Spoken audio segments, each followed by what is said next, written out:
ভাইদার এই বদলে যাওয়ার রূপ দেখে এবার হতবাক হয়ে পড়ল ঈশান। হ্যাঁ বন্ধুরা, ভিডিওটা লাইক দিয়ে দেখতে থাকুন। যেই মুহূর্তে কিনা কুসুমের গৃহপ্রবেশ হওয়া মাত্রই যখন ঈশান বলতে থাকে যে দাঁড়াও জাদুকর, তুমি সকলের কাছ থেকে নিজেকে আড়াল করে যেতে পারলো, তুমি কোনো মতে আমাকে এড়িয়ে যেতে পারো না।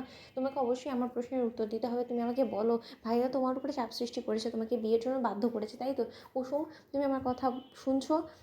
জাদুকর, তুমি কথা বলছো না কেন? চুপ করে রয়েছো কেন? এরকম করে চোখের জল ফেললে তো হবে না। জাদুকর, আনসার মি। ঠিক সেই মুহূর্তে যখন কুসুমকে জোর জবরদস্তি করে মুখ থেকে বলানোর চেষ্টা করতে থাকে ঈশান, ঠিক সেই সময় আয়ুষ বলতে থাকে যে ঈশান গাঙ্গুলি, জাস্ট স্টপ ইট। তুই ভুলে যাস না কিন্তু যে এখন সম্পর্ক সমীকরণটা সম্পূর্ণরূপে পাল্টে গিয়েছে এবং রীতিমতো এখন ও আমার স্ত্রী এবং ওর পরিচয় কুসুম আয়ুষ গাঙ্গুলি, এবং সেই হিসেবে ও তোর বড় বৌদি হয় এবং তোকে অবশ্যই ওর সঙ্গে সম্মান দিয়ে কথা বলাটা দরকার এবং কিছুটা হলেও নিজে দূরত্ব মেনটেন করে কথা বলাটাই আমি প্রেফার করব। কারণ আমি কোনো মতেই চাই না যে যে কেউ এসে আমার বউয়ের সঙ্গে এরকম গা ঢোলাঢুলি করুক। সেটা অন্তত লোকের কাছে দৃষ্টিকটু লাগবে এবং আমার কাছেও সেই জিনিসের দৃষ্টিকটুই লাগবে।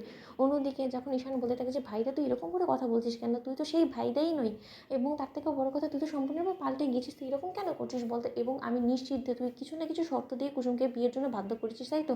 অন্যদিকে যখন এই কথা বলা মাত্রই যখন ইন্দ্রাণী গাঙ্গুলি বলতে থাকে যে তুমি কি শর্ত দিয়েছিলে ঈশান, যখন কিনা তুমি কুসুমকে নিজের প্রেমিকা হিসেবে সকলের সামনে সাজিয়ে তুমি আমাদের সকলের চোখে ধুলো দেওয়ার চেষ্টা করছিলে। অন্যদিকে যখন আয়ুষ বলতে থাকে যে ঈশান গাঙ্গুলি, তোমাকে একটা জিনিস আমি স্পষ্ট করে বলে দিচ্ছি, আজকে সুস্পষ্টভাবে প্রমাণ হয়ে গেলো যে যাকে কিনা তুমি তোমার প্রেমিকা বলে দাবি করে আসছিলে এতদিন ধরে, তোমার সেই প্রেমিকা তোমাকে রীতিমতো মাঝ পথে এসে ধোকা দিয়ে দিল। দেখো তোমার প্রেমিকা এখন আমার হাত ধরলো। তার মানে নিশ্চয়ই তুমি বুঝতে পারছো যে যে প্রেমিকার উপরে তুমি বিশ্বাস করে তুমি মায়ের বিশ্বাসের উপরে সন্দেহ করেছিলে, মায়ের পছন্দ করা পাত্রীকে তুমি প্রত্যাখ্যান করেছিলে, আজকে তোমার পছন্দ করা সেই পাত্রী আমার হয়ে গেছে। তাহলে তোমাকে কত বড় একটা ধোকা ও দিয়েছে। অন্যদিকে যখন ঈশান বলতে থাকে যে না, জাদুঘর কোনো মতে কারোর সঙ্গে মিথ্যাচার করতে পারে না, কাউকে জাদুঘর ঠকাতে পারে না, কারণ আমি খুব ভালো করে জানি যে জাদুঘর এর মধ্যে সম্পূর্ণরূপে নির্দোষ এবং যা কিছু হয়েছে সেই সব কিছুর জন্য সম্পূর্ণরূপে আমি দায়ী। তাহলে তুই কেন জাদুঘরকে এরকম একটা শাস্তি দিলি বল?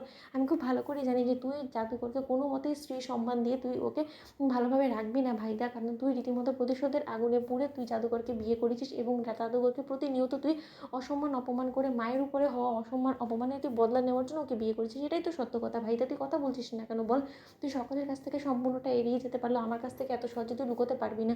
অন্যদিকে আয়ুষ বলতে থাকে যে কী কারণে আমি ওকে বিয়ে করেছি বা কী জন্য কী দিয়ে আমি ওকে বাধ্য করেছি বিয়ে করতে, আমাকে সেই সব কিছু কৈফিয়ত আমি তোকে দিতে বাধ্য না। কারণ তুই যখন কিনা কুসুমকে নিজের প্রেমিকা হিসেবে সকলের সামনে সাজিয়েছিলিস, তুই কি আমাদের কাছে এক বিন্দু সাফাই দিয়েছিলিস যে তুই কেনই বা নিজে এই ভালোবাসার কথা সেদিন সন্ধেটাকে বেছে নিলে বলার জন্য?